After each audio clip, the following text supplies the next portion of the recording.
Good afternoon.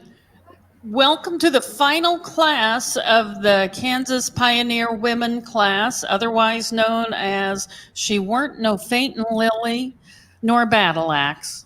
Couple of things before we get going today, just housekeeping rules, that kind of thing.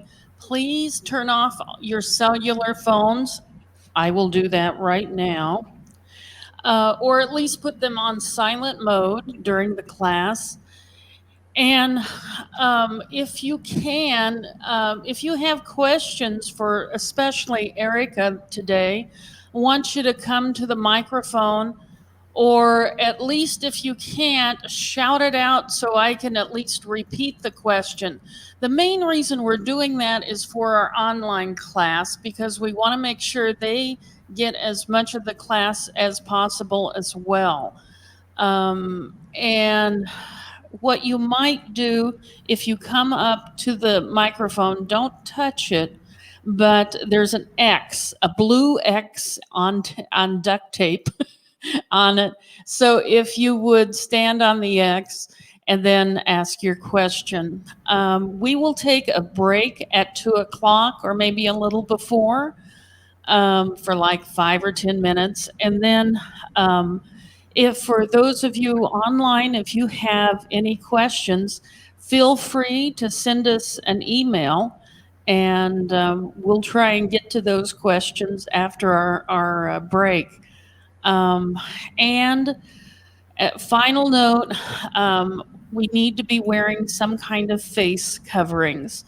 And the staff and visitors, faculty, we all have to wear face coverings over our mouths and noses while we're on the Wichita State University campuses, in all hallways, public spaces, classrooms, and other common areas. It's just a regulation that WSU has now.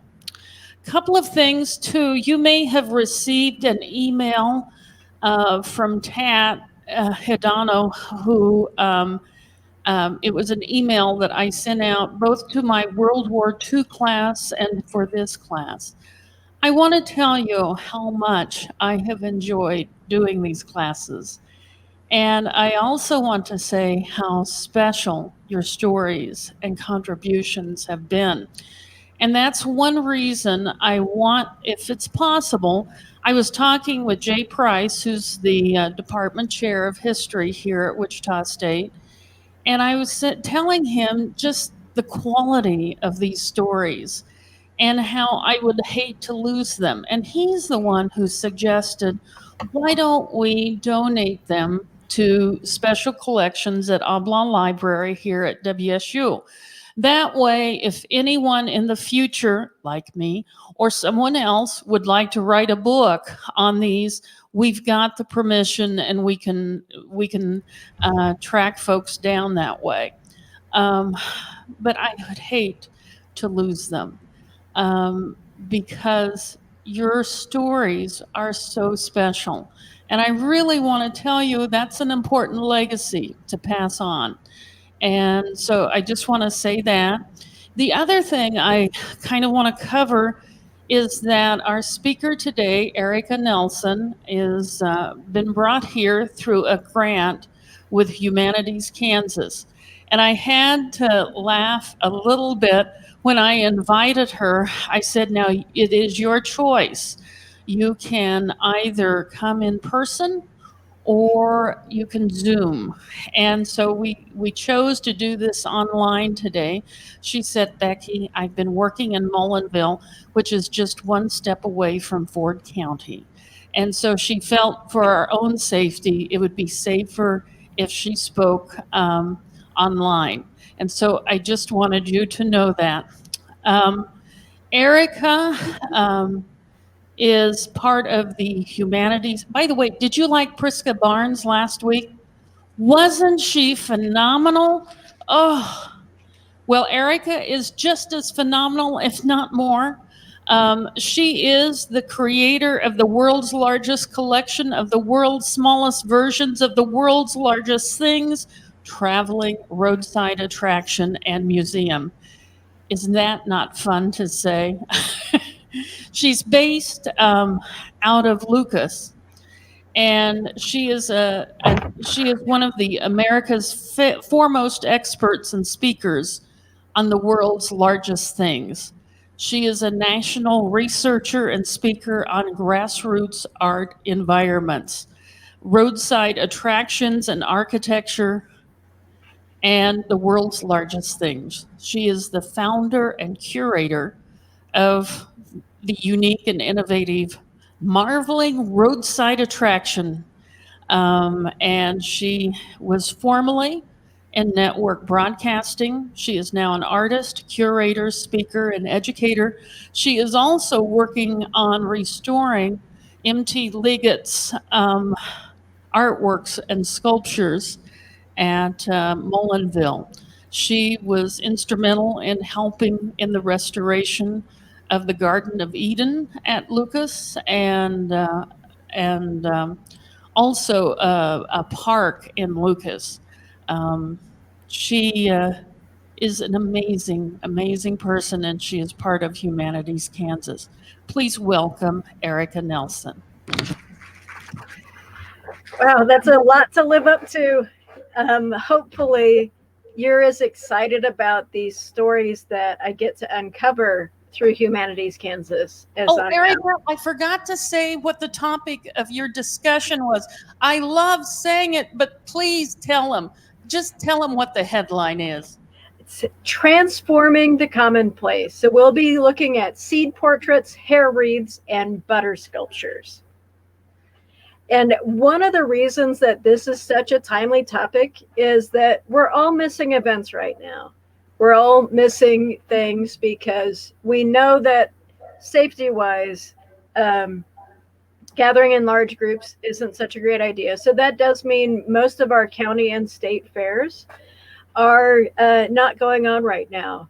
So I chose to present this one in particular because right now there would have been a lady in a cooler sculpting butter for our enjoyment at the fair, and people bringing in oversized produce and children bringing in art projects. So I hope this presentation at least gives you a little bit of that taste of the celebration of bounty that our state fairs are known for. So without any further ado, I will pop on over to PowerPoint and get the show started. And this is a Humanities Kansas lecture. I have another one called Women Wonder Makers, and it's about female art environment builders, which is also fun. And our upcoming effort is called Rural Crossroads. So there's a whole initiative about talking about what happens in rural communities that really create a crossroads for a town. And those are both Humanities Kansas initiatives, either current or coming up, that you should seek out because all of the scholars are like me. They're interested in something, and that rabbit hole of information pushes you off in a different direction, and we get to look at all of these cool, amazing things for a living and then tell you about them. So, seed portraits, hair wreaths, and butter sculptures. Very common things. One of those you might be more familiar with than others, butter sculptures, but I'm going to be talking about the super high-end version of all three of these. So on the screen, we have Lilian Colton, who creates seed portraits.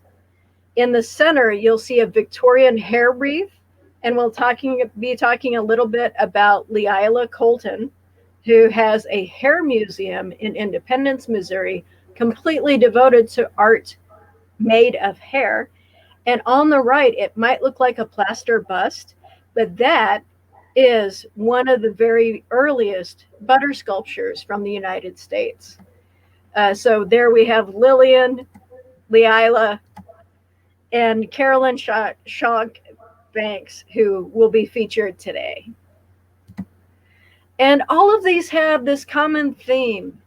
Fairs and our old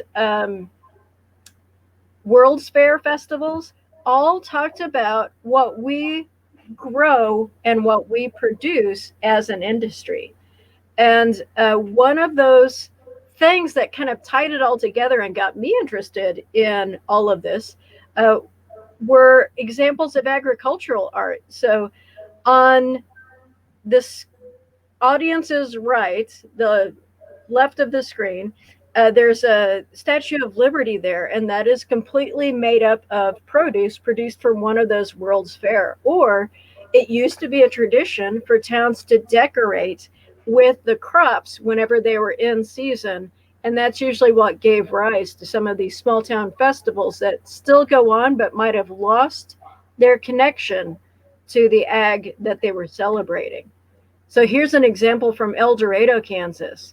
They used to decorate their downtown, all of the storefronts, with examples of the crops from that year as one of those very typically American things of bragging about what we can do and what we produce.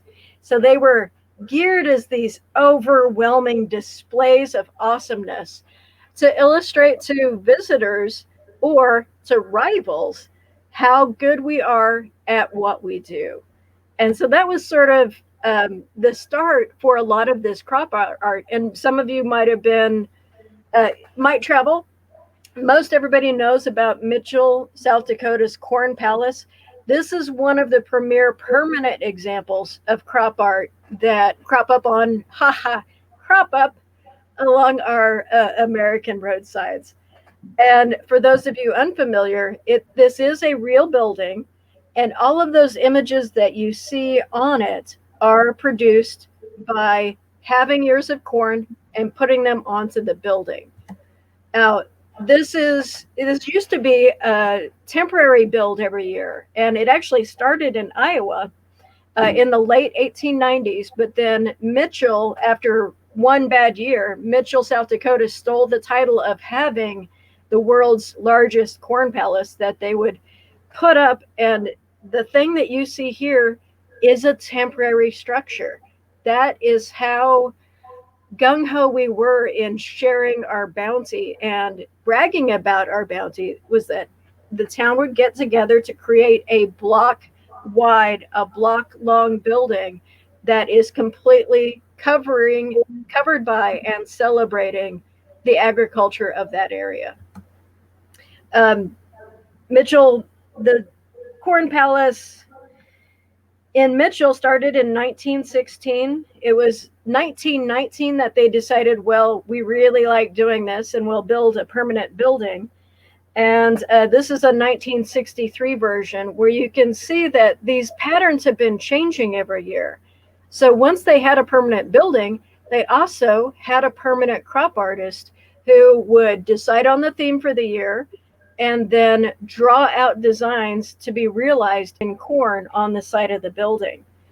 And here you can see one of the more modern designs going up.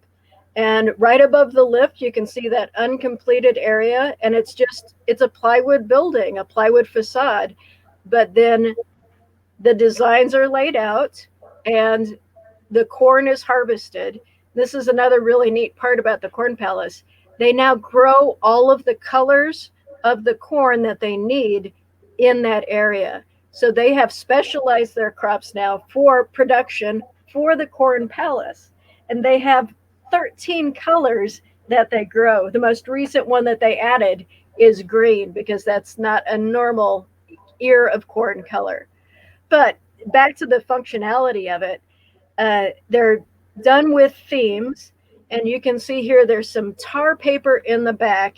And here's a close-up. You can see that it's really this giant paint by number or corn by number. So they have the designs laid out and then white, red, black. And it's somebody else's job to split those cobs in two. And then the technicians go up and nail up the corn each year. Now you can see behind his head, it's not just corn, it's also grasses and grains. So it is really a celebration of all of what South Dakota produces, not just the corn industry. Now that one's a pretty familiar one, and I could talk for an hour just about the Corn Palace, but we're here for an overview of some of the women who have made this field amazing. Oh, actually, I will go back for a little bit because right now, the designs are made by a community college. So the art teacher in that community college, she has started a design team made up of students, and that ends up being their class project every year. So these design students are exiting with a design portfolio that has actually been realized in full form in the public eye, utilizing the crops of the area. So that's pretty great. But back to Lilian Colton. In seeing that corn palace, you can see where, if you think of them as pixels, they're big pixels. So you make big images. But Lilian perfected the art of these small, very intricate portraits made out of seeds. Now, we've all done this in elementary school. These are some age 14, age 16, age 18 examples of crop art that we all have done. That smell of Elmer's glue and lentils that you could almost eat, but not quite, mixing together on cardboard and marker is really all you need to know about how to make it. But to make it into an art form, you have to have dedication. Now, Lilian started out life as a hairdresser, and she said that her experience as a hairdresser and paying attention to waves and patterns and texture really helped her develop her crop art techniques. So if you're looking at the wrinkles on Lincoln and those highlights, that's not paint. That is actually different tones of seeds that are combining to make that portrait. And then for his beard, she's picking longer grass-like seeds that could be wild rice. And she got into this at a visit to her own state fair. The Minnesota State Fair started doing seed art competitions in 1965. And one of their caveats is that all of these seeds and everything in there needs to be native to Minnesota. So again, talking about the industry of the area, talking about the bounty of the area, but then taking it to that next level. And Lilian visited the crop art and she thought, well, I could do this. So in 1960, the next year, she did her very first entry. And within a couple years, she was winning the grand prize each and every year. So from 1965 until the mid 1980s, she was the top crop artist at the Minnesota State Fair until they couldn't ask her to not do it anymore because she is a master at this craft. But they decided to hire her to demonstrate the crop art. And that would be a convenient way to keep this lady from blowing the competition out of the water each year and give somebody else a chance. So from 1984 on, Lilian Colton was demonstrating at the Minnesota State Fair in this very specialized technique of crop art. She hand places each of these seeds. So she has trays and trays, kind of like anybody who does beading or anybody who has a bolt bin, and you have to have the bolt match up with the thread, but you've got your wreath out there. She had bins and bins of seeds sorted by size, sorted by shape, and sorted by color. And they're all mouse proof in a special closet because she did have mice problems early on that were eating up her art supplies. And she sorts them, picks them out, and places each one by hand on these portraits. And you can see when she's standing there that these are a normal size portrait that you would have in your house, but with painstaking hours and hours and hours of seed placement. So once the state fair decided, you shouldn't be competing because we kind of need other people to win too. After that, she still made work, but she started teaching about how to do this work also. And she was the crop artist demonstrator at the Minnesota State Fair until 1 year before her death in 2017. So this long, solid legacy was always represented for Minnesota by Lilian Colton. Once she stopped competing, the field expanded there, but everybody pays homage to her and her techniques. So this is an example from 2017, and these are crop artists from all over the state of Minnesota. And Minnesota State Fair is really hard to get into if you're an artist. And if you win a ribbon in the crop art division, you know you've really made it big. So here we have some of those examples from Minnesota 2016 or 2017. But with this close-up, you can really see that difference, that array of color in seeds and how you can use those artistically. That black to white gradation sort of mapped out and making something that we're all familiar with now, that high contrast black and white photo feel. Or really playing with that texture, so getting some more of those grass seeds, and then carefully picking out what is going to fill in those blanks. But if you notice these seeds, they are going with the fur. It's not just about color, it's about line and shape and texture and contrast that really make these pop out. Also some humor. Here's a good fair humor one. What would a dog most want at a fair? A stick. What's even better than that? A stick on a stick. You can add mud, sand, and spit for just 50 cents.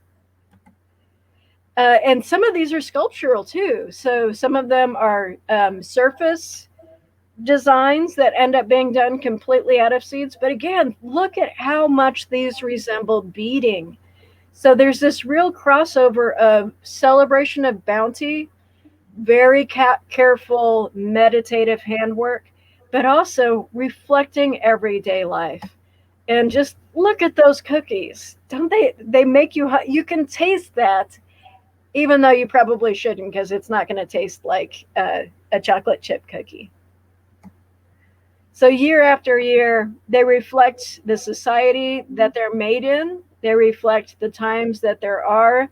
This would have been right after Prince's death, and he was a Minnesotan, so really affected that community. So in this year, there are many, many Prince portraits, even in the crop art category. There's graphic design, there's fun ones, there's signs, there's pop culture references, there's historical references that look very much like a hair wreath, but again, are made out of seeds. Lilian was a big loss for the state fair. So they didn't know what to do without her. But Minnesota is also known for a giant puppet community. So there is now a puppeteer who created a Lilian Colton puppet to explain seed portraiture to children at the entrance to the crop art part of the fair. So you see this little puppet Lilian Colton, and you see how they're made. She starts with an image and then goes to a sketch, refines that sketch, and starts filling it in until you get to that final form. So even though Lilian Colton is no longer a part of the fair, in person, she will always be a part of the legacy of the Minnesota State Fair and crop art as a whole. This last one is a self-portrait she did of herself. When she passed, there were obituaries written across the state, and her family said she got such a tickle out of art professors who would come and visit her and write papers about her. And there are books and papers about Lilian Colton. But one of the quotes that her family passed on was that she gets talked about in this art context, but all she was doing was gluing seeds. The art of it comes in that transformation. Now, moving on to It seems like it'd be a gross subject, but it's really pretty beautiful and amazing. We're talking about pictures of hair, not pictures depicting hair, but pictures and sculptures formed from hair.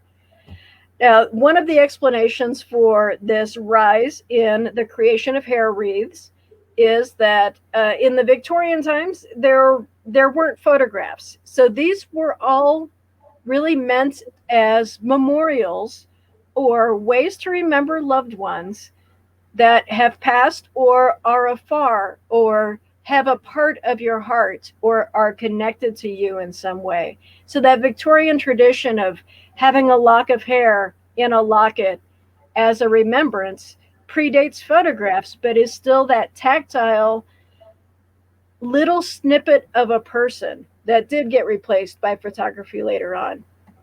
And when you look at these up close, it's really hard to imagine how hair can be done like this. Each of those flowers that you see is a long coil of hair around a wire, and then that wire is bent and formed into that flower shape. And here's a close up where you can see sometimes it's larger hanks of hair that are put together and braided in, or like wheat weaving that's traditional in English and Swedish traditions. This use of hair as a decorative element is was found throughout Europe and throughout the Victorian area as a remembrance, but also um, we were saving our hair. Whenever your hair would fall out a little bit, you'd usually have this little jar on your dresser, and that's where you would put it in case you needed some extra hair for an extra fancy do or some hair height.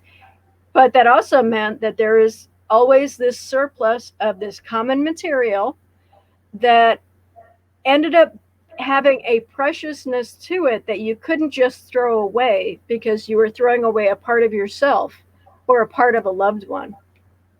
Now, some of these memorial wreaths, if it was a really good biographer of a family, they would list out whose hair was what. So many of these hair wreaths are numbered, and then there's a key on the back as to whose hair it was. So this is a really early 1885 version of a family tree. And with these, they can literally be trees. So this is another treatment of hair. Some of it is in a tree form, some is in bush form, but it's in the round, it's a sculpture. And on the bottom of the base, it's a really faint drawing, but you might notice up there on the top right, there's a drawing with little dots, and each of those dots corresponds to an element in the dome and a person whose hair it is. And this one, 1887, mostly devoted to Sophie Henry, age 21 years. The hair ornaments could be as tiny as in a locket. So this too is just completely made up of human hair with a little bit of embellishment of the blue beads. But those flower forms are all hair. Hair can also be chopped up and ground. And if you chop it fine enough, it ends up working the same way that sepia does. You might know that word from photographs, and that's that sort of brown tint sepia tone to older photographs. And when you chop up hair really fine and add it to either water or a binder, it too has this brownish quality. And if it's fine enough, you can actually paint with it. So that locket on the left is a sepia tone hair pigment brooch. And the one on the right is using hair as this sort of fanciful fan to complete the scene. So Lilian got interested in this world sort of by accident. These are examples of jewelry where the hair's not in the brooch, but the hair is used as a textile and then woven into these forms. But Lilian tells her story about she too is a hairdresser. So she had a natural affinity for hair, but she was supposed to be going to an Easter party, and she was downtown and looking for Easter shoes. And she passed the window of an antique shop and saw this little hair wreath, and it was all the money that she had. And so she said, "No, no, I can't do that. I need my Easter shoes." So she went on to the shoe store, had a pair picked out, and put them back, and went back to that antique store and bought the hair wreath instead, saying, "I can wear last year's Easter shoes." And she brought it home and was so fascinated by what this thing that she'd been trained to do professionally, what she had been trained to deal with professionally, what it could turn into with a little bit of work. This is a shot inside of Lila's Hair Museum. You can see that first little acquisition grew and grew and grew.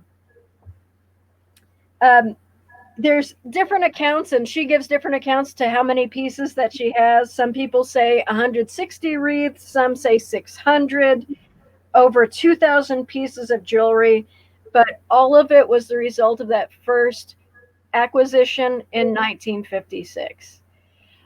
She started the museum whenever she ran out of space under her bed and she could no longer hide her collection from her husband. So she had already started a cosmetology school. She had a building in Independence. And so the back of her cosmetology school started housing her collection.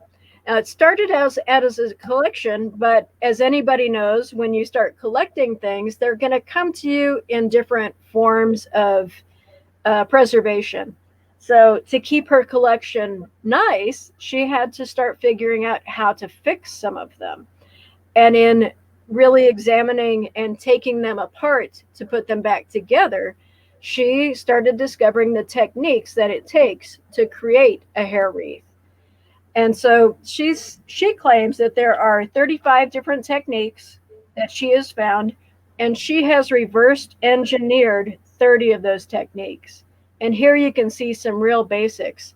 The one on the top right is what happens if you create a sheet. So with glue, really gluing the hair together into a sheet or a textile that you can form while wet and then will dry. And so those longer fronds are just formed as a hank of hair.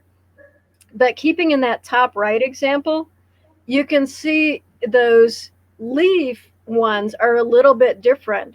And for those, you create a flat sheet of hair and then cut it out almost like applique pieces.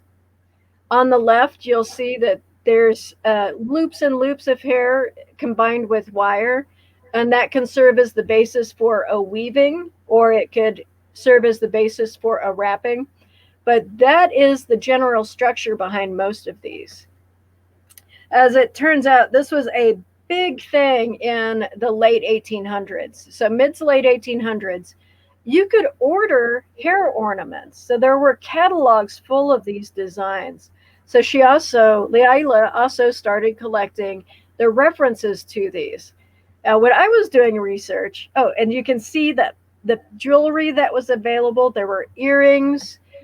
Here you can see the color photograph is from her collection.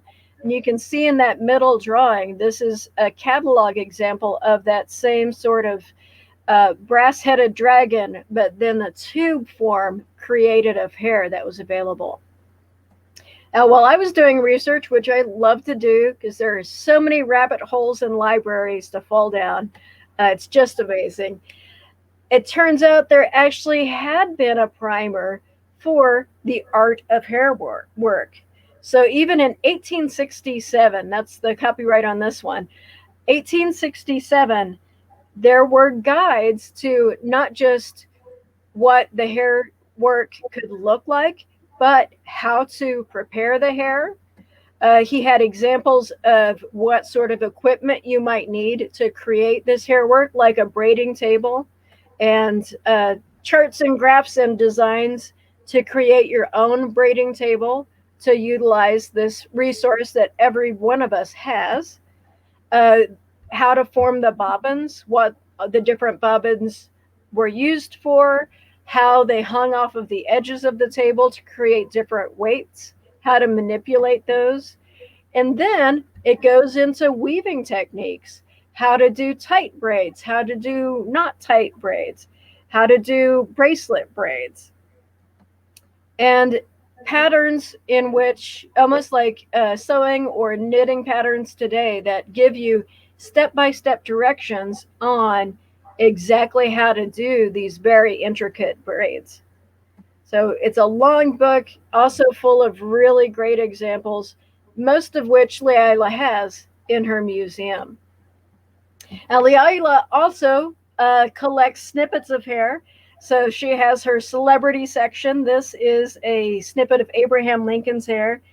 And she is unable to tell you what her collection is worth with good reason, because how much is Abe Lincoln's hair worth? Well, according to a auction house in Dallas, one snippet of Abraham Lincoln's hair with provenance sold for $38,837 in the late 2000 teens. So she still tours people through her museum. She has celebrities stop in. This is Michael Rowe, and you can see in his hand he has a little snippet of hair, and he is trying to cut that into smaller pieces so that he can start using those as pixels. Or this is one of my favorite stories from her. Ozzy Osbourne is there.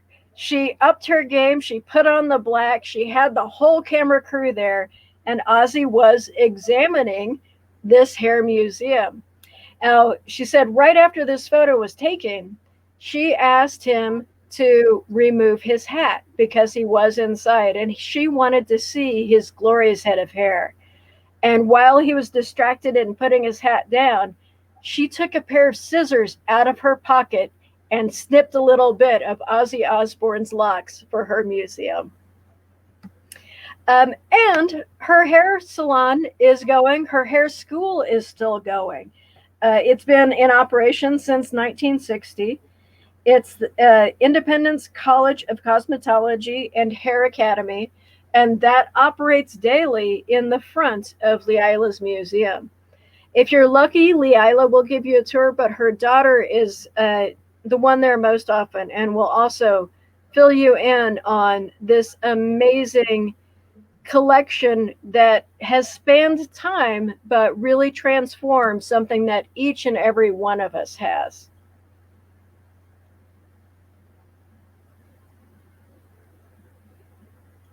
She is a force to be reckoned with. If you can find any interviews with her too, they are an absolute hoot. So we've gone through seed portraits from a hairdresser. We have hair wreaths, reverse engineered, and she doesn't make her own art yet, but she is the caretaker of the knowledge for the hair museum. Now we move on to something that each of you likely have in your cupboard. We're going to talk about butter. And not just any ordinary average butter sculptor, not just another cow, but this is the origins of butter sculpture. Now, Caroline Shawk Brooks didn't invent butter molds. That was a folk tradition that had been passed down to us, but she was the one who laid the foundation for what we all know through our fairs and festivals.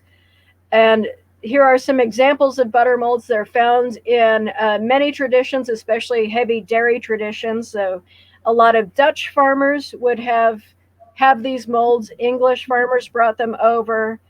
We had many forms from our own pioneer traditions. And it was just a way to make your own homemade butter a little bit fancier for company. Or if you're bringing it along, a way to literally stamp it with your own brand. So Caroline Brooks was a rural lady. She was working in Arkansas, in Helena, Arkansas. And when their crop failed one year, she started molding butter to sell for extra money. So while the crops had failed, the cows were still milking, and she was still churning cream into butter. And she would take her butter that had been molded into town to sell for some extra cash. At some point, she was dissatisfied with the molds and thought, well, I can start doing images in this butter. So she started sculpting the butter and bringing that, and found out that she was making quite a bit more money with her own creations than just a molded pat of good butter. So in 1873, she was getting ready to do her daily chores, and she thought, oh, I'm not ready to do this today. So she read a book, and the book that she read was King Rene's Daughter. And the subject of King Rene's Daughter was Iolanthe. And this was a blind child who didn't know that she was blind. And her parents had kept it from her, but they decided that on her 16th birthday, they would tell her that she didn't have sight and that that was not a normal way to be. But that night before would be her last dreams of innocence, of not knowing that there was something wrong. And this story so struck Caroline that she wanted to capture that last little bit of innocence, that little last dream, before you wake up to realize that your world is not what it seemed.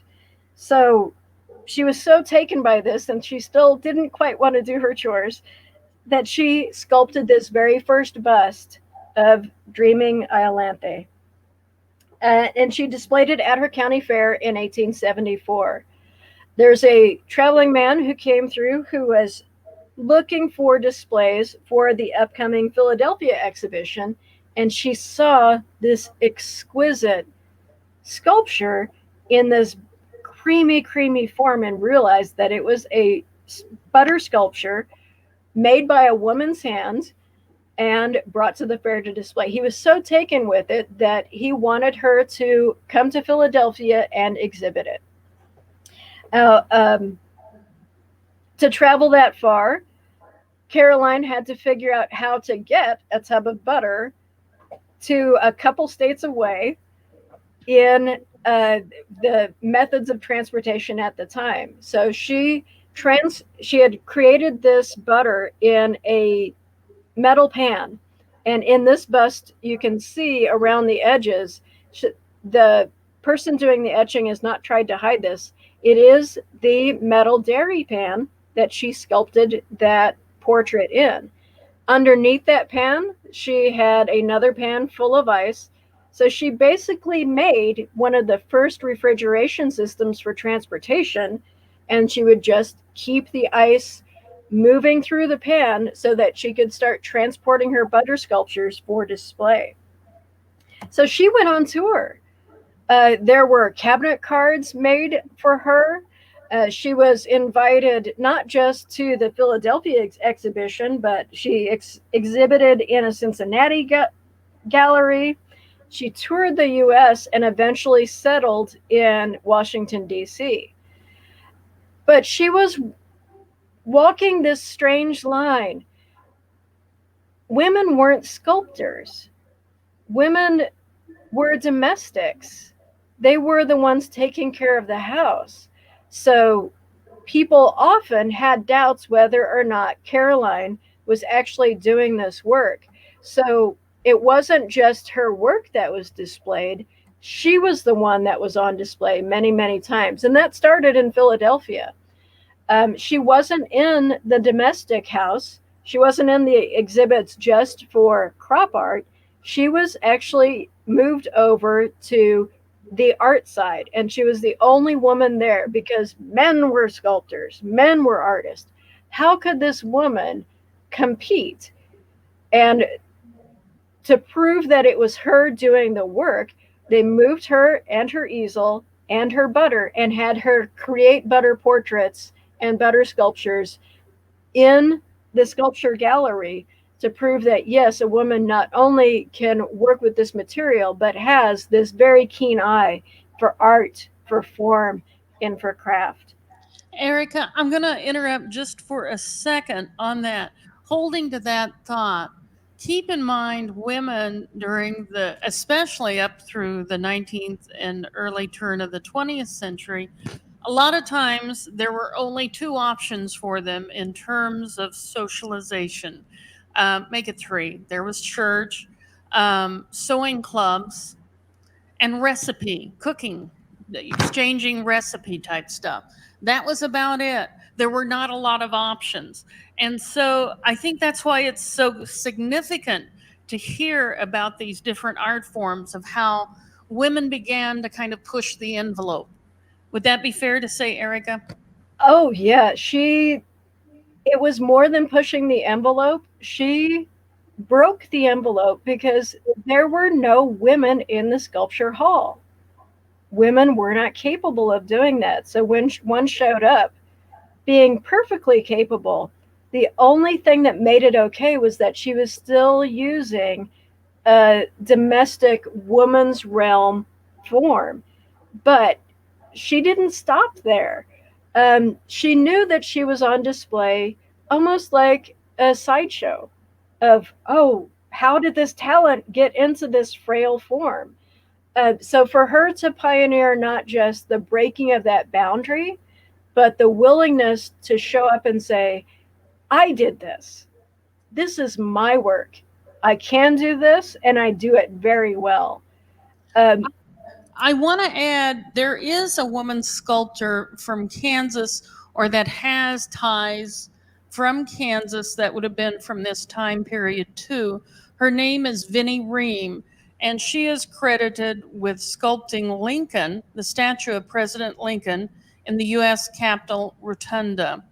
And she was a part of Kansas when it was still a territory. So I think that's kind of cool. I'm so sorry, Erica. Take over. that is great because there are so few documented examples. We know women were doing this work. They were just often relegated to being an assistant or having a man's name put on top of it.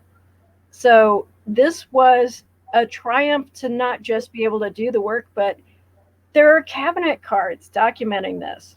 She got so well known for this work, she quit the farm, moved to Washington, D.C., and started her own sculpture studio.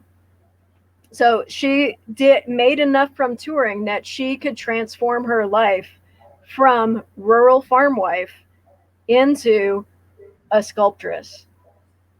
And this is what she did in her own studio. This is the same subject, but this is life size. This is a life size sculpture of Dreaming Iolanthe. Um, she created it in DC and it got accepted into a Paris exhibition. And here you can see that copyright 1878. This is phenomenal. This would have been the same time period as the Lincoln sculpture. They were doing this work. So it'd be wonderful to see if there's any overlap, if they ever ran into each other, just as fellow pioneers of having their own studios. Um, but even with this recognition and getting accepted into a World's Fair, in the shipping document from 1878, when she sent it over, it took many months of coordination because again there wasn't refrigeration, so those cloths around the edges are still hiding the tubs that you have to continually fill with ice. So to ship it overseas, she had to make sure there was a ship that could carry enough ice to transport it. She had to make sure that there was a train that led from the rail yard to the Paris exhibition with enough ice to transport it. And it took about 6 months of finagling all of that to get it to where it needed to go. And even with all of that, all of those accomplishments in logistics and beauty of sculpture, on the documents for shipping, it's just labeled as 110 pounds of butter. But she started this trend. And shortly thereafter, there started being butter sculptures at those World's Fairs. So she was the one who brought that specific version of produce art into the World's Fair.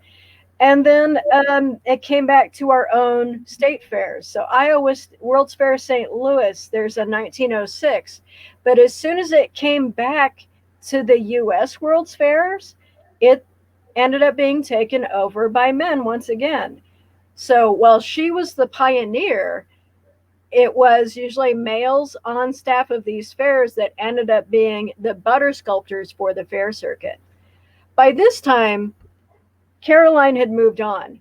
She continued to have a sculpture studio. She started working in marble, but she would still do her maquettes in butter.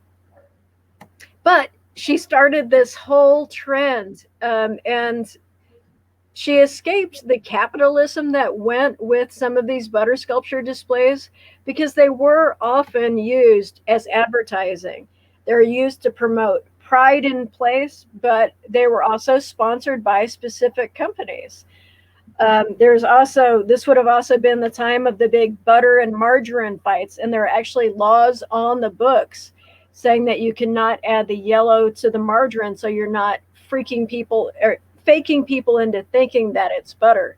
See, that's another rabbit hole that you could go down to of the whole butter industry during this fair time and the traveling and the using and the promoting of a more pure product than some of the margarine. J.K. Dowling was one that really did that fair circuit, and he had been then was hired by the Iowa State Fair to become their butter sculptor.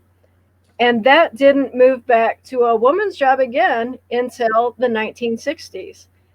And there was a woman who was doing a snow sculpture out in front of her sorority at Iowa State. And one of the Iowa State Fair organizers saw her work and said, "Hey, we lost our butter sculptor this year. Would you do it?" So in 1960, she was not trained in art, but she moved over from snow sculptures at her sorority to being the first woman employed by the Iowa State Fair to be their cow butter sculpture. And she kept that position up until the 2000s. So here are some early photos expanding beyond cows into more dairy life and domestic scenes, but always a cow. This was the very last cow that that she was able to make. In 2006, she retired, but for 4 years before that, she had an apprentice who is carrying on her tradition. And she requested for her very last sculpture that she could do whatever she wanted. So she chose to do the Last Supper, which, aside from its religious connotations, is also this sort of going back to the source that all of these things are gathered at the table. They're gathered around bounty, and they're gathered around this careful reverence for transformation. But it all started with Caroline and making the family money when the crop failed, and then moving on to being this international sculptor. She also holds the patent for plaster molds. So she did try at some point when she figured out that ice was expensive, which we all know. She did at one point decide that she could pour plaster over her butter and then flip it over, let that butter melt, and then pour plaster onto that. The butter that was remaining on the first cast of the plaster would still act as a release. You take that first cast away and you're left with a plaster positive. And she patented that technique. So she was very much a woman of her industry and lost to history except for those who know where to look. So these are the women that have really taken each of these very ordinary things and made them into something extraordinary. So, Excellent. Is it okay if we take a small break? oh, sure. Okay. Why don't we do that real quick? And when we come back, there is more to discover.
All right, let's come back.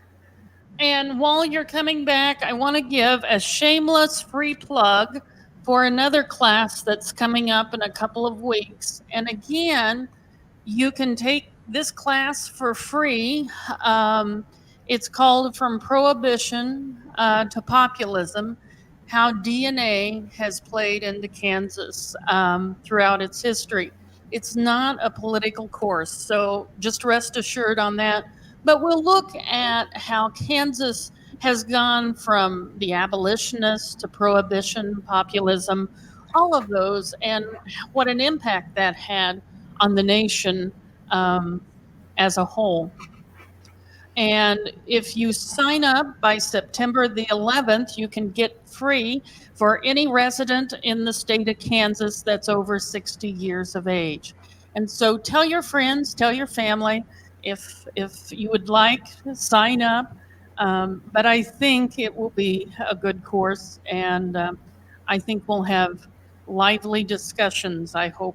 So, all right, Erica, are you back with us? Yep. All right. Well, take it away, Erica. Well, the break was perfect. That was the last slide. So, No. yeah, I am open for Q&A. Okay. Well, you guys, how about questions? And talk about, I mean, what I think, especially as you were talking, Erica, I thought of all the tatting that my grandmother did and crocheting and all those things, how that became a part of her artistic outlet. Would that, I mean, and I'm thinking for a lot of women that was the case. What are your thoughts on that? And surely there are some questions. Um, yeah, we grew up in a household of you're always doing something. Even if there's a show to watch on TV, your hands were busy. So handwork has always been that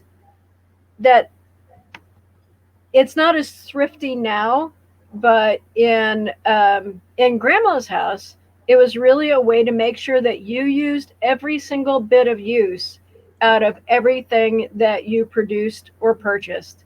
And that showed the sincerity and value of items that we surround ourselves with, but also items that we produce and procure. And I think that glorification of the small is what is so embedded in handwork. It's a way of honoring work past what some people would think is a useful existence, like the hair wreaths, having little extra rats of hair so that you can make a higher thing. But if that's no longer in style, what do you do with this resource that you've gathered and still honor that gathering in that time? And that sort of creative reuse, I think, is beyond women's work. But I think now that we are slowing down as a society out of necessity, I think people are rediscovering the glory in going slow and paying honor to all of these things that we have around us, and often just unwrap a stick of butter and slap it on the table. Wait, what if you elevate this simple thing into something beautiful? Which leads us to a question. I was just wondering, Mrs. Brooks, there, if did she just basically work in the winter time? I mean, these took a lot of time in the summer. And you had to be in cool An ice conditions. house, or where did she work?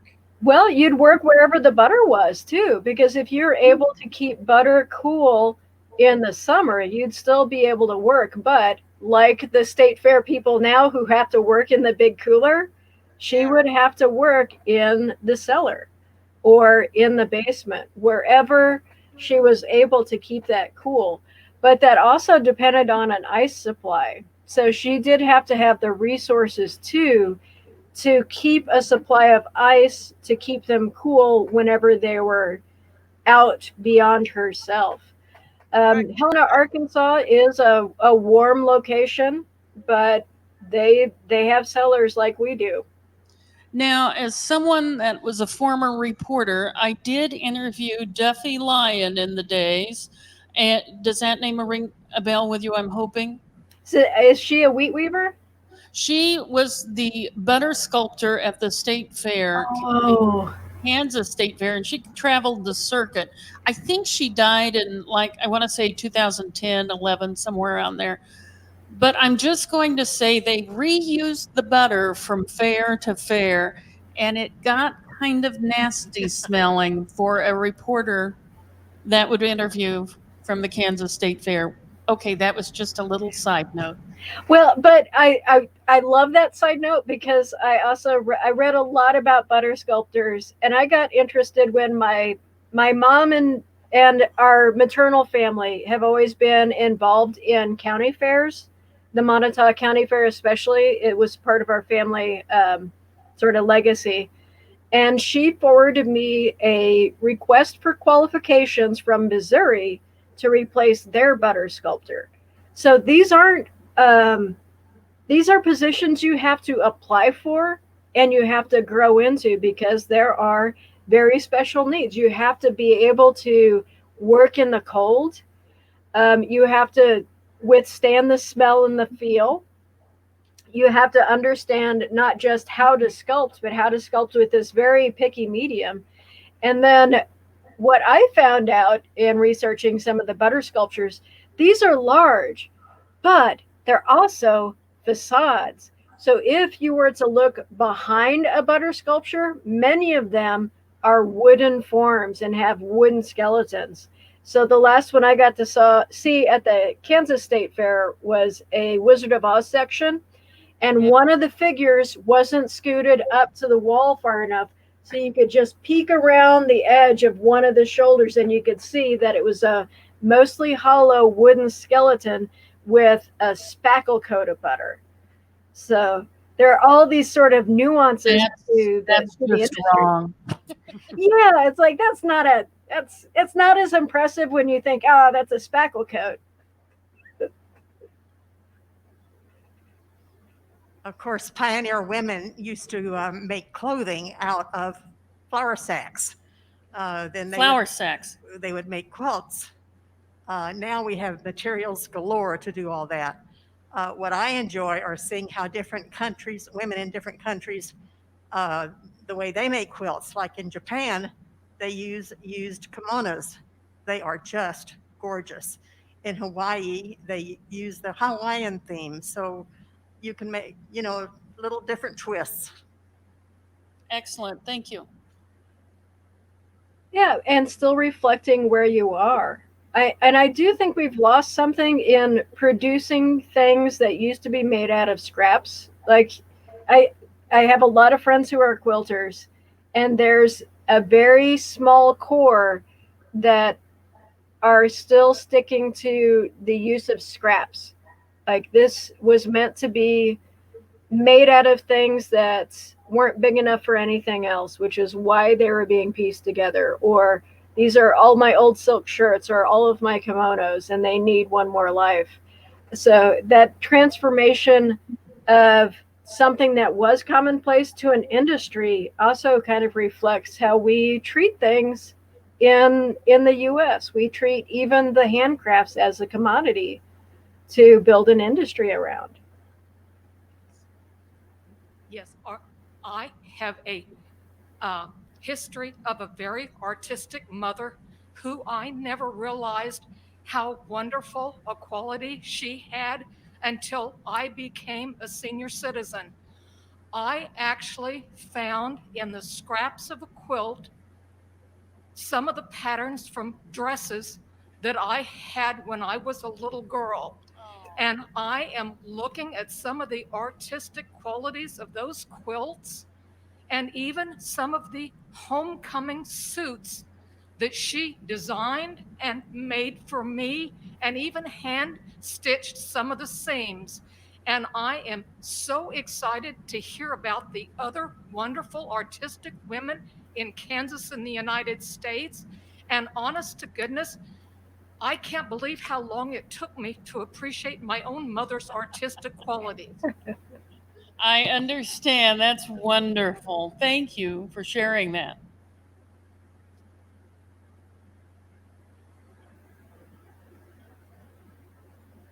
this was a little bit off track, but Erica, I wanted to know if I've been to Lucas. Well, I've been to the Hair Museum and I've met Lila, and I've also been to the Corn Palace. But I wanted to ask you about Lucas. Uh, were you a significant part of the park? And then also about how about the restrooms? They won second place in the national Number two. number two. They were number two, not number one. But if you ever get up there, go to the restrooms. But were you part of that too? And only in restroom competition is number two just as good and sometimes more satisfying because you can't escape that.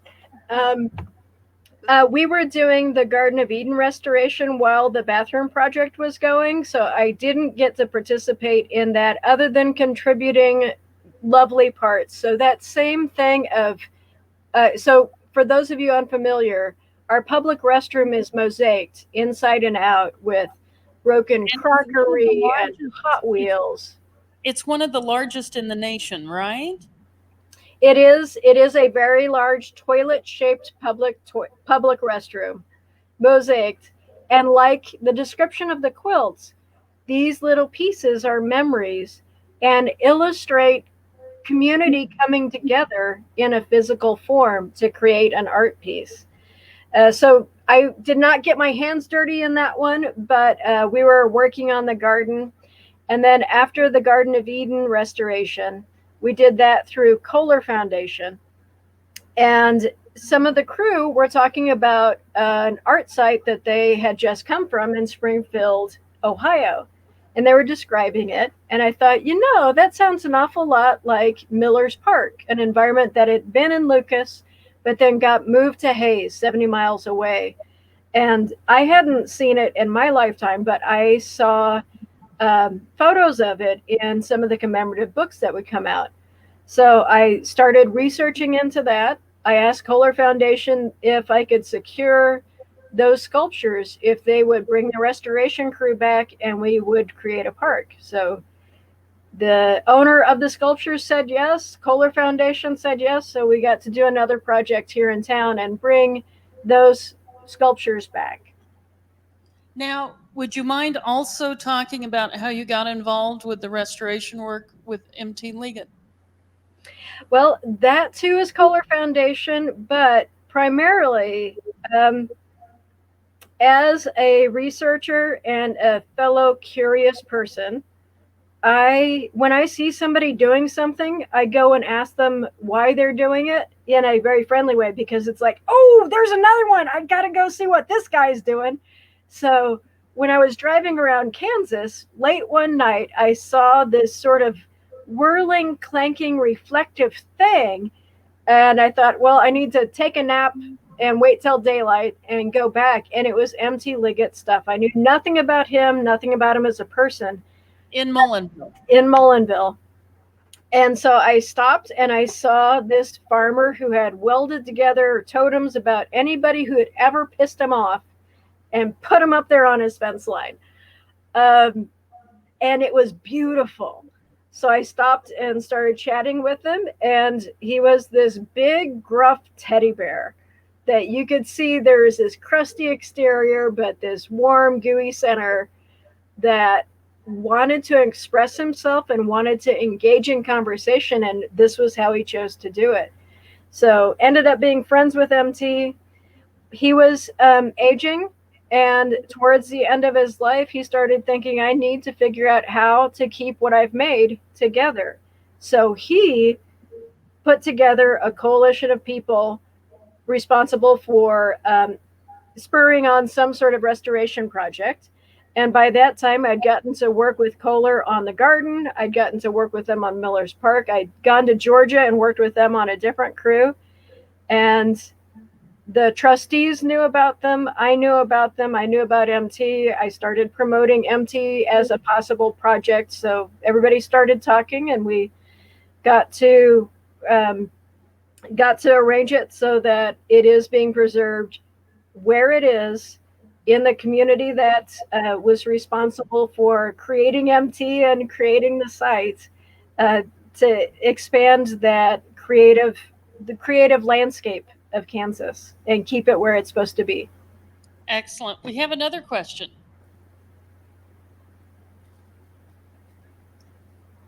I was curious about the butter sculptures, both the beginning of the butter and after the big sculpture was made.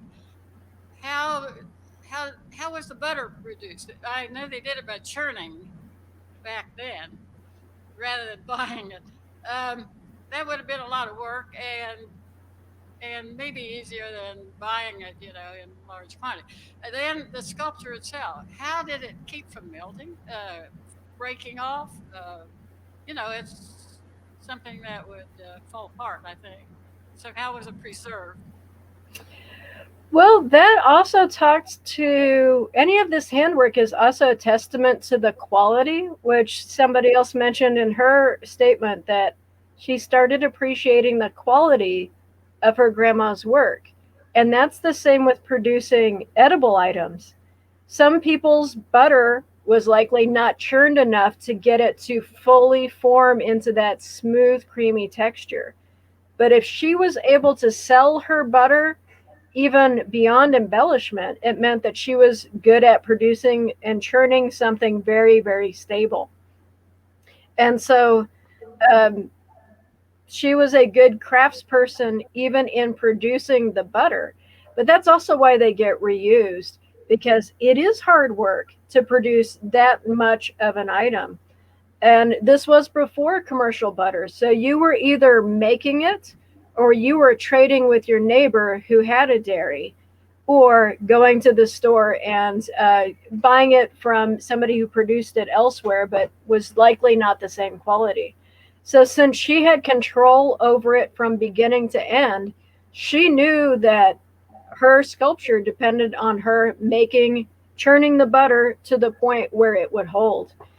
And it did depend on ice or being kept cool. Butter does turn rancid, so at a certain point it does become inedible. But the later ones, once she became a professional sculptor and moved to Washington, D.C., she would have had access to the dairy suppliers that would have been able to churn butter and buy it commercially. But that is also what changed with the fair circuit. So once the state fairs started having butter sculptors, those were usually from a company. And it was a company who would supply the butter and hire the artist so that they could make something that showed how good and pure that product was. It was so pure you could sculpt with it. It was so pure you could make these smooth, creamy surfaces. So it really all is still reflecting the base product, the quality of that product. If any of you have ever tried your hand at watercolor, the little dried watercolor things that you get at Bible school or elementary school are not the same as what produces a great watercolor. So if you have bad butter, it's the equivalent of having those little dried packets versus having that really beautifully churned, smooth, creamy, sweet cream butter that would make for a good sculpture. Excellent. Any other questions or thoughts? Yes.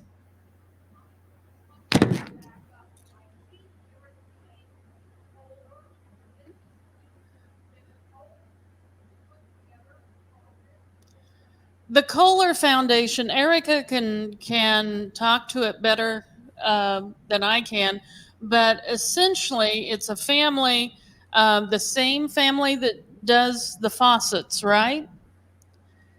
They decided to get into grassroots preservation. The daughter of one of the main Kohlers was visiting a sculpture park, and she saw that it was not in great shape, and she said, all right, you know what, we need to have a foundation that has as a mission saving these places that wouldn't be saved otherwise, that are built by normal people using average materials that are outside of the museum system.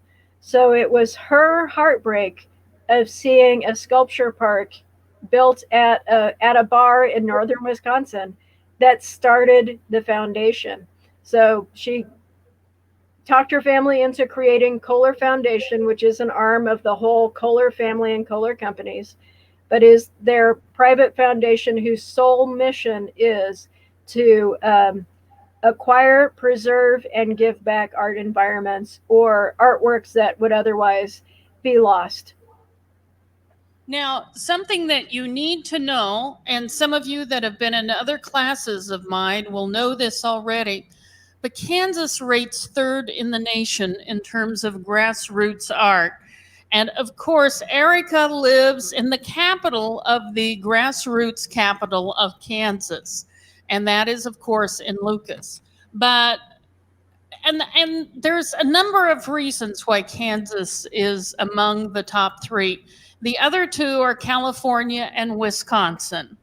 And the way Rosalind Schultz, who's the director of the Grassroots Art Center, told me is that grassroots artists are folks who are our age and maybe a little older, they've just retired, and they're thinking to themselves, now is the time to do my artwork. They may not think of it like that, but and they start off, they've not been trained by any means.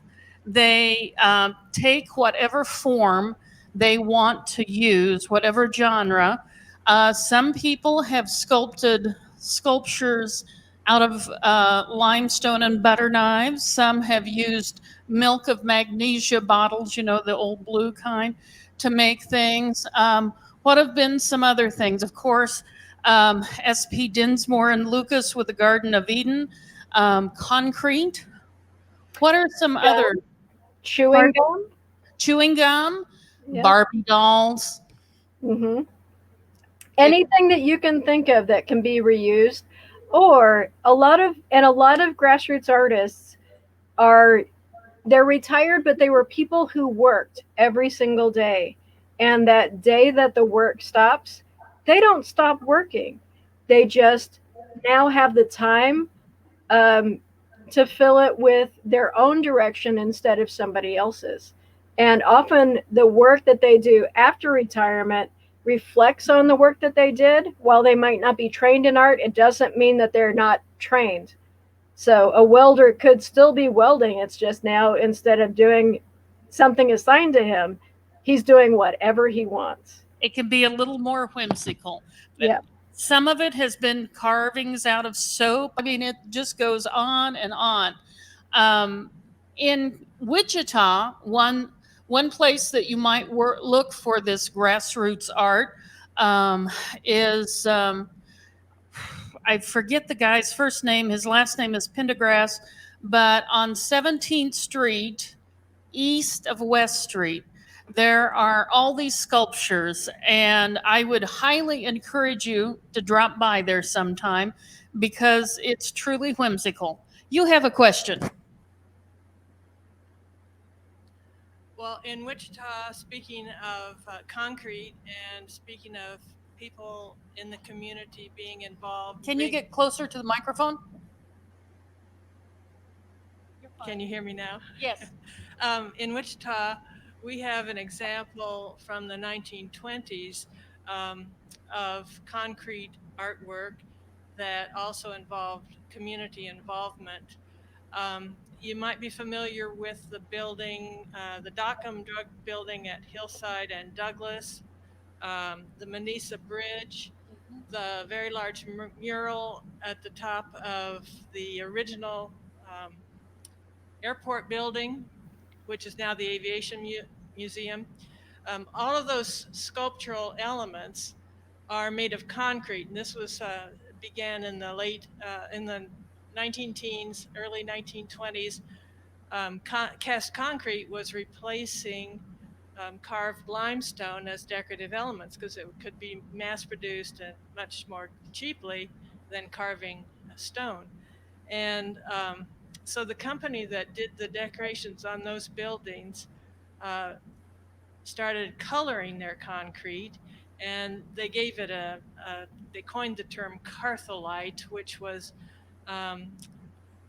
reminiscent of Carthage limestone.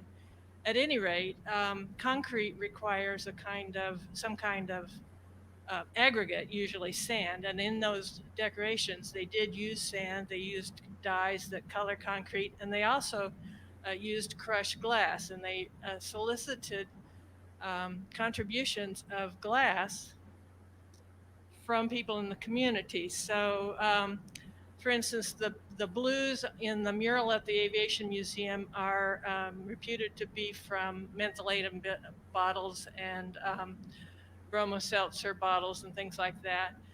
And And so wasn't the blue milk of magnesia? oh yes, I'm sorry. Yeah, I think so. I haven't climbed on a ladder to look at that mural myself, but there are several examples around town of these buildings that were all done by one company. At any rate, I worked for the city in I think it was about 2008 or 9. Manisa Bridge was the bridge itself needed to be replaced, and so the sidewalls, which have these cartholite bas relief sculptures on them, had to be isolated while they took out the roadway and rebuilt the bridge. And then we found a crew that would repair some of the broken colored cartholite.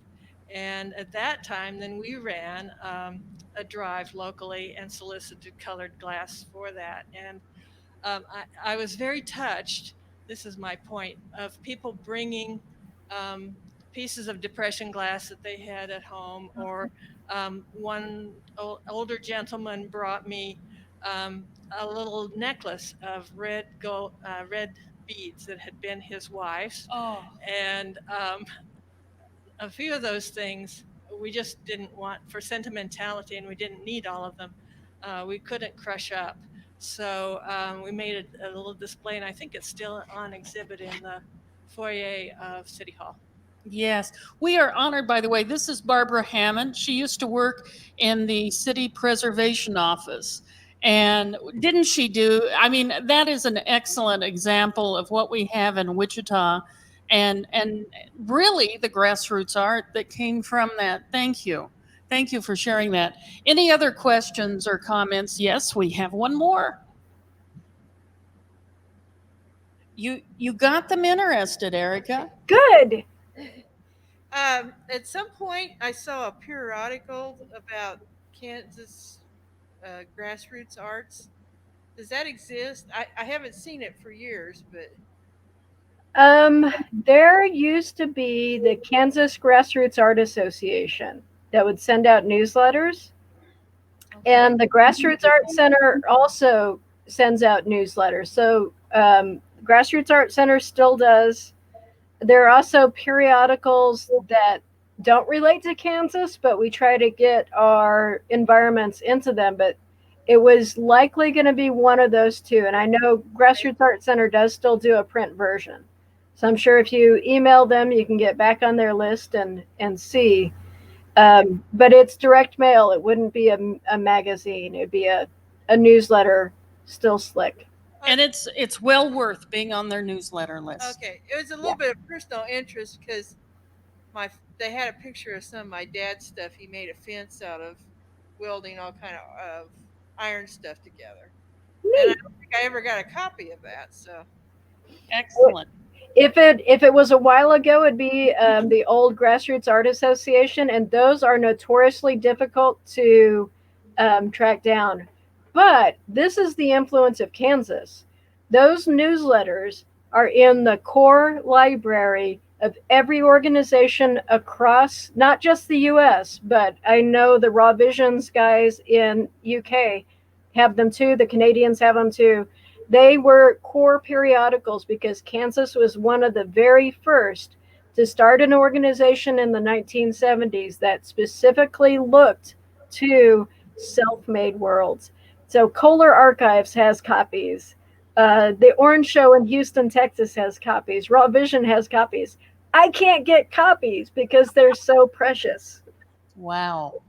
Well, Erica, I only promised you an hour and a half. I want to thank you, and I want you guys to thank Erica. Give her a rock star thank you. Woohoo! thank you so much, Erica. I appreciate it. I'll be in touch.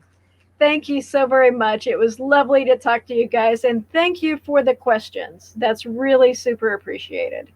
All right. Thank you. Now, you guys, I still have many stories. If you would like to hear more stories that you have contributed, or are you thinking, Becky, it's 2:30, we could get out early. What are your thoughts? What would you choose to do? Stay? Okay, and you'd like to hear some of the stories? Well, this one was sent in by Jill Bowden, and she says that she chose three strong women of her family, her grandmother and mother, who have influenced me. Her second great grandmother in 1850 traveled across the Atlantic Ocean from England with her 3-year-old son. It took 7 weeks, and after arriving in America, they had to take a long stagecoach ride to Virginia to be with her husband. My second great grandfather, who had arrived 2 years before, he was told by a doctor in England that he had to quit working in the mines for his health and go to America. They had 9 children, only 6 survived. So in 1875, they migrated to Kansas with a group of 25 families and established a settlement called Zion Valley. This was still Indian territory and originally was part of Barton County. In 1895, a town company was formed and renamed St. John, Stafford County, Kansas, named for Governor John Pierce St. John, the 8th governor of Kansas. Their daughter, Margaret, my great-grandmother, told of how they had to burn twisted hay to stay warm during blizzards and chase coyotes away from their chickens with a broom. She rode side saddle across the country to the post office.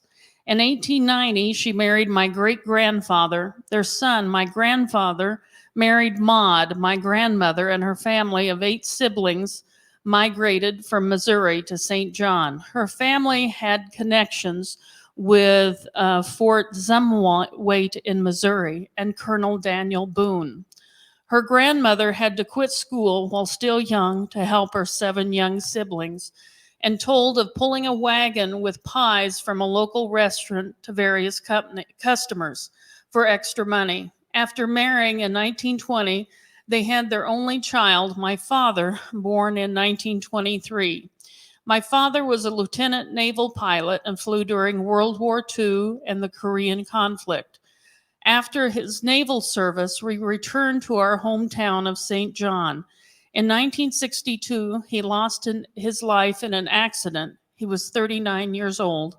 I was 13. My mother became a widow with 5 children to raise at 35 years old. She was appointed by Governor Docking in 1972 as Stafford County probate judge, and then in 1976 moved to Topeka to work in the Supreme Court administration under Judge Fatzer. I do not know how my grandparents were able to continue on without their only child, but with a strong faith, and I believe us 5 grandchildren were their purpose to carry on with their lives. Isn't that a great story? This was sent in by Helene Longhofer. The woman who has held the biggest impact on my life has been my mother, Thelma Nelson Holtz. She was born February 22nd, 1905 in Salina. It was bitter cold and she was premature. So the doctor advised mixing a little whiskey in with some cream to stimulate her and to help her gain weight. The remedy seemed to work well and she continued to thrive. My grandfather said that she was so tiny that she would fit into his size 9 shoebox. As a child, I became active as a Brownie Scout and then a Girl Scout. My mother was our scout leader until we finally dissolved our troop when we entered high school. As the mother of 3 boys, I volunteered to be the den mother for first 1, then 2, and finally all 3 sons. My mother had set a good example on how to be a good children's leader. When the scouting days were over, then I became a Sunday school teacher for the children at church. All 3 of my sons and their wives were active with sports and other school activities for my grandchildren. We all loved doing things as a family. She was an only child, as I was too. Being without siblings, we learned to make friends with everyone. She always had a friendly smile for everyone, and anyone was always welcome at our home. I also love to entertain and feel that the Lord has given us both the gift of hospitality. We had both hosted many people in our homes. Because of my involvement in Friendship Force of Kansas, I have had the opportunity to host people from around the world. We meet initially and become dear friends quickly. My mother was an excellent creative cook and instilled in me a love of cooking, especially baking. She made the most amazing birthday cakes, and we spent many hours baking cookies. And she taught me how to make icing roses and to decorate cakes. This love I have passed along to my grandchildren. They often call and write asking me for recipes. To this day, my sons are probably better cooks than their wives. What better legacy could I leave family? This one was sent in by Marjorie Greep, and I have 2 women that have made a great influence in my life. Both my grandmother and my mother were strong, independent women that were able to survive and raise their families without help against all odds. Katie Reagan was born in 1879 in the town of Hatfield. This town is now gone, but was between the existing towns of Mays and Colwich. Her family later moved to Colwich. In her 20s, she attended a dressmaking and tailoring school located in Wichita. She married in 1908. After having 5 children, the last 2 being twins, her husband died from the Spanish flu in 1920. During that time period, there were few options open for widows left with children. Most remarried quickly to provide for their children because there were no special programs available. Katie was lucky because the townspeople took up a collection and bought a small 1-bedroom home for them. She began doing seamstress work, which helped, but survival was still difficult.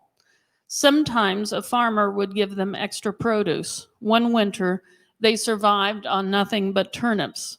She had problems with her eyesight when sewing and often needed 2 pairs of reading glasses to sew. She struggled, but managed to raise her children to be strong adults without assistance. My mother, Marjorie Greep, was also a woman who could stand up to adversity. She was born a twin in 1919. Because of the situation at home, the children often worked extra jobs as children to help the family. She was only able to continue to school for a few years. My mom worked for farmers' wives during threshing time to fix meals for all the workers. She went to work at the age of 12 for a family in Wichita to care for their children and work as a seamstress. She created a suit for the lady of the house at that age. She worked for several prominent families in Wichita. The Lewins were the longest. She married and had 7 children.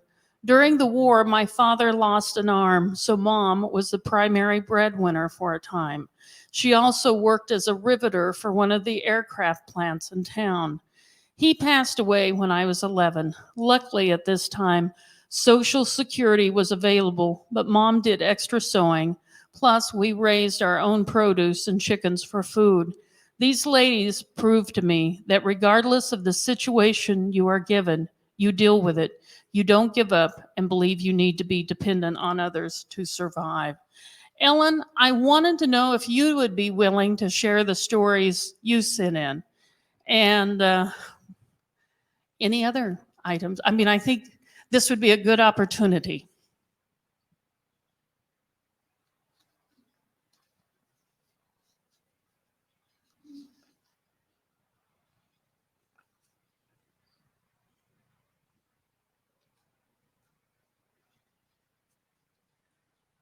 Hello. Can you hear me? Pretty good? Okay. If you can get a little closer, that'd be good. Okay. Going back to what that woman had said, a friend of mine, Bill White, was in charge of that Manissa uh, bridge reconstruction. And Oh, cool. he's a great guy. Okay. So I'm a retired history teacher. So here's a little background on this. So Harry Woodring was elected the 25th governor of Kansas. He was elected in 1928. He ran for re-election in 32 and lost to Alf Landon. 1933 to 1936, he was the Undersecretary of War with FDR. And 36 to 40, he was the Secretary of War. Now, Harry Woodring was from Neodesha, and my grandparents were from Neodesha. So when he went to Topeka, he brought my grandparents with him. And my grandfather he'd finished dentistry school in Kansas City and went straight into World War I. And so he put him in charge. So Governor Woodring put him in charge of the boys' reformatory school in Topeka. And because he could do dentistry on these kids too. So at that point, my family, they were all in Topeka. I have pictures of my mom at Cedar Crest. Okay, so my grandmother, her name was Oral Edith Parrish Bowersfeld, and my grandfather was Vertus Lee Bowersfeld. So my grandmother Woodring was a Democrat, of course, if you ran against him. And my grandmother got very, very, do you have the pictures? I don't think we have them today. Okay, okay. My grandmother ran for, she was the Shawnee County Democratic County person. She was the, she was the Democratic County official. And that I have pictures of her with Hoover, although Hoover was Republican. I don't know at one point, but that could have. Yeah. And so here was, and they say, I've seen some things that say she was the first woman in the United States that was the head of a county, of a Democratic county organization. Would it be like a precinct committee woman? No, she was the county. Yeah. Okay.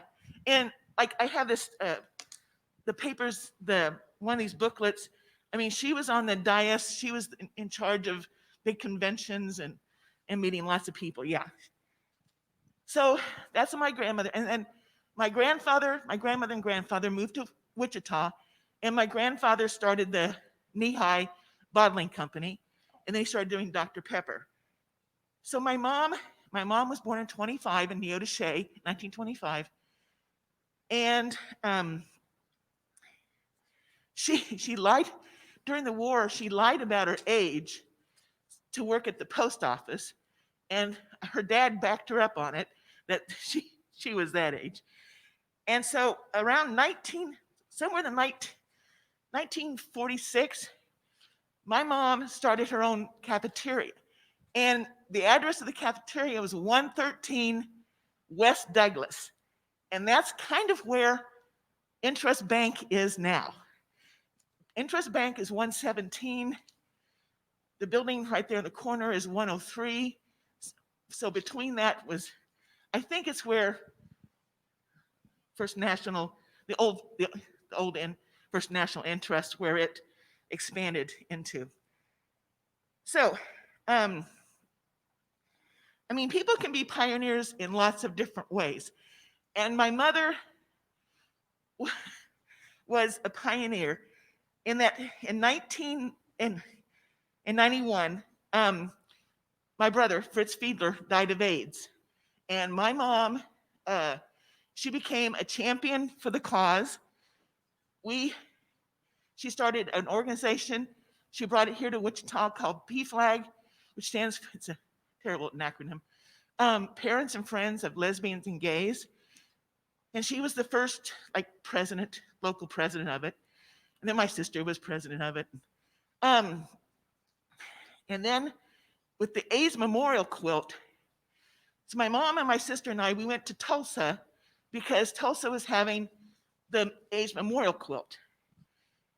And we talked to the organizers, and it was tens of thousands of dollars to do this. And I can remember talking on the way home from Tulsa going, we'll never be able to do this in Wichita.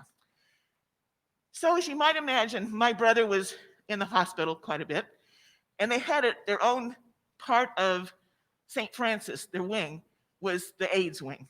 And so one time, there's family, all the kids that were, all the people that were in there, they had family. And so one time, there was this one family member, and my folks were talking to him and said, we'd love to bring the AIDS memorial quilt to Wichita. And this person had quite a bit of clout, and they said, we'll get it done. And we did. So we brought the AIDS memorial quilt it was my mom's idea to bring it. Going back to PFLAG. So my mom, so because of that organization, we had another phone line in our house. It had a different number, it had a different ringtone, because she answered the crisis line for PFLAG. So when parents or family with lesbian needed to talk to somebody, my mom was that person. And we could always tell the difference because of the tone ring. And if she was talking on the other phone to you, she'd say, oh no, I've got to stop, the other phone's ringing. So I come from a long strong of really wonderful women. What an amazing story. Yeah. Thank you so much for sharing. Isn't that great? And I want you to mention this one too. Okay. So a friend of mine, Vicki Stengel, she used to be a professor here. She's moved to Virginia. She wrote a book called Etta Simple, Kansas Freethinker, An Ideal Woman. Can you spell Etta and Simple? Etta, E-T-T-A,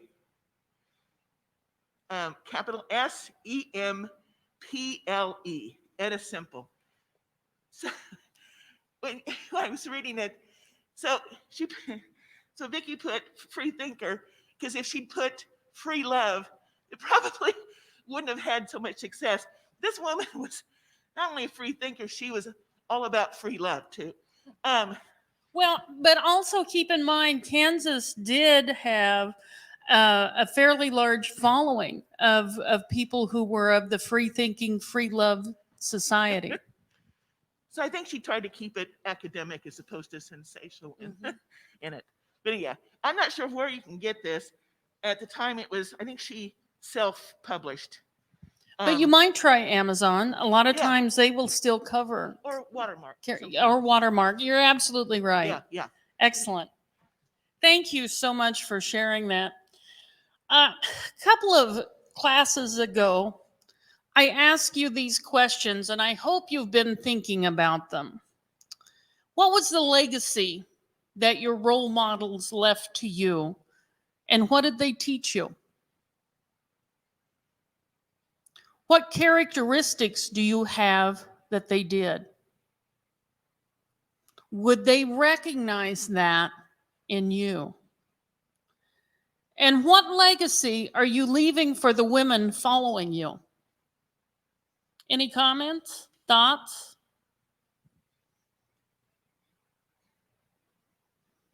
Crickets?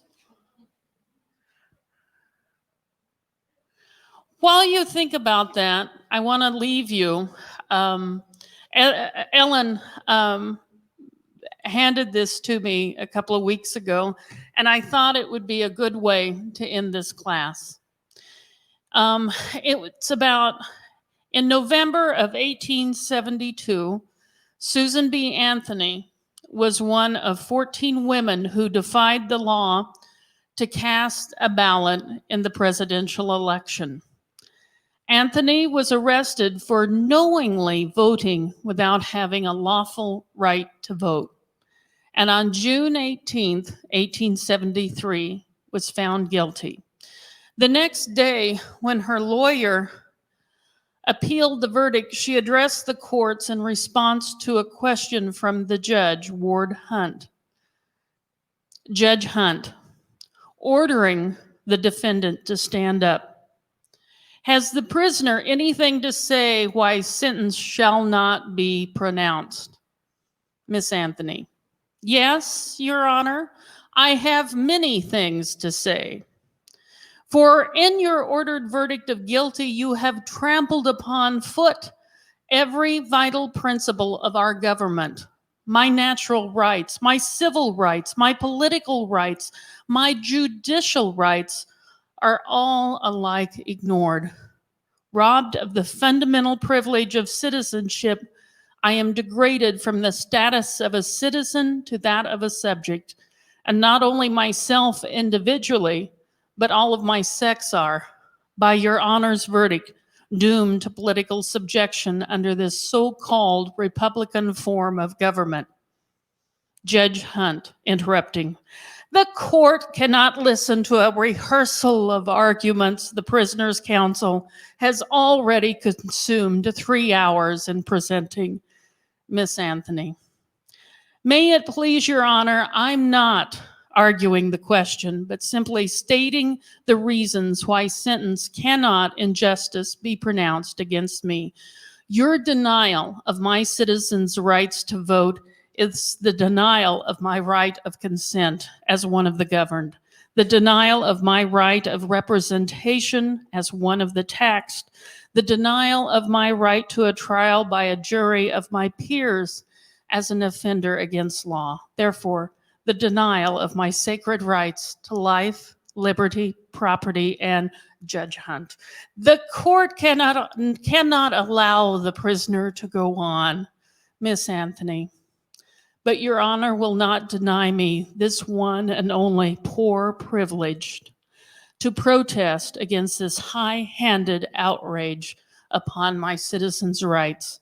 May it please the court to remember that since the day of my arrest last November, this is the first time that either myself or any person of my disenfranchised class has been allowed a word of defense before judge of jury. Judge Hunt, the prisoner must sit down. The court cannot allow it. Miss Anthony.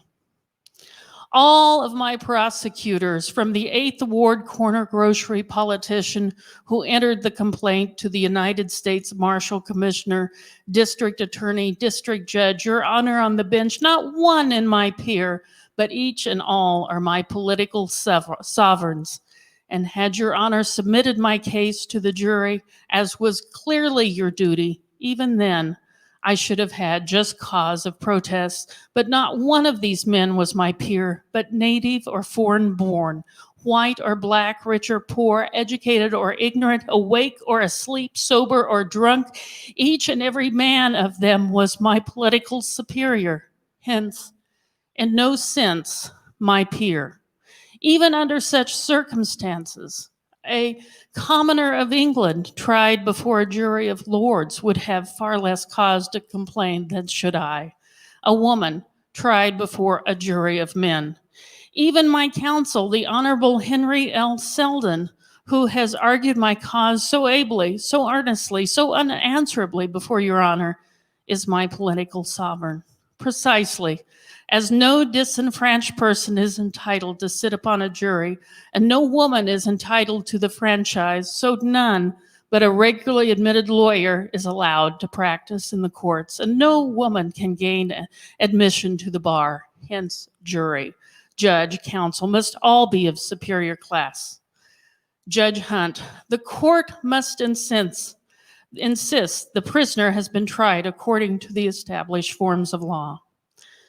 Miss Anthony, yes, Your Honor, but by forms of law all made by men, interrupted by men, interpreted by men, administrated by men, in favor of men, and against women, and hence Your Honor's ordered verdict of guilty against a United States citizen for the exercise of that citizen's right to vote, simply because that citizen was a woman and not a man.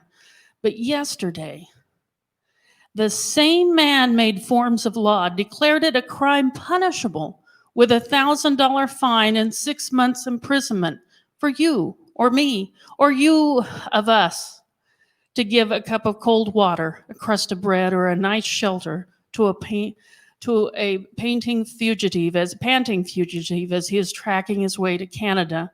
And every man or woman in whose veins coursed a drop of human sympathy violated that wicked law, reckless of consequences, and was justified in so doing.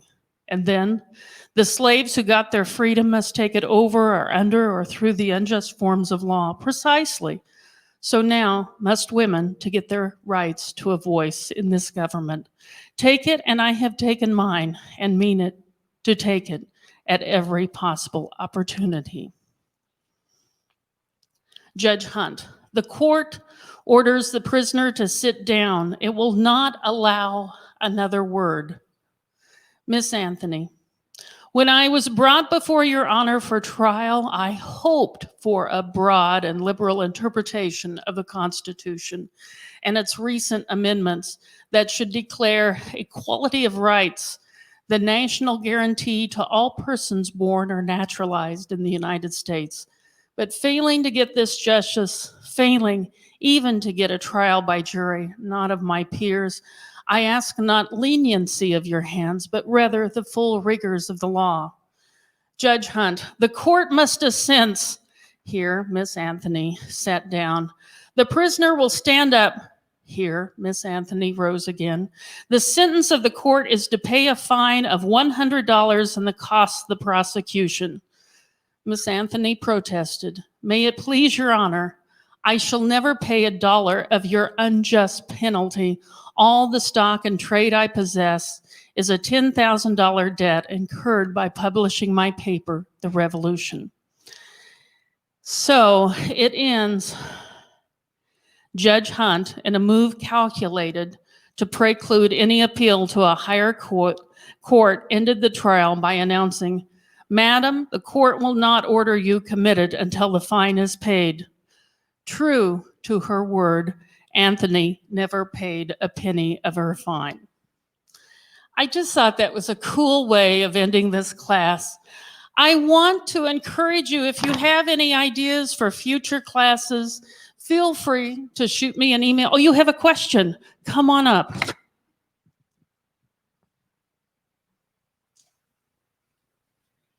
Can you hear me? I just wanted to make a comment after watching the scenes like on the Dockham and John Lewis and the peaceful protests of how Carrie Nation and all the people, what drastic measures they had to be heard, because after all these years, people have just gotten so angry, and it's just sad that people can't get along, but the drastic measures that people have to show that Black Lives Matters and that we, so many of us are, have the white privilege, and it's just amazing that what actions people have to take to make a change in this country. Absolutely, that's an excellent point. Well, I want to thank you both in person and online for joining us. And again, if you have ideas for future classes, please feel free to shoot me an email and we'll see what we can do. Thank you so much. Stay safe. See you next time.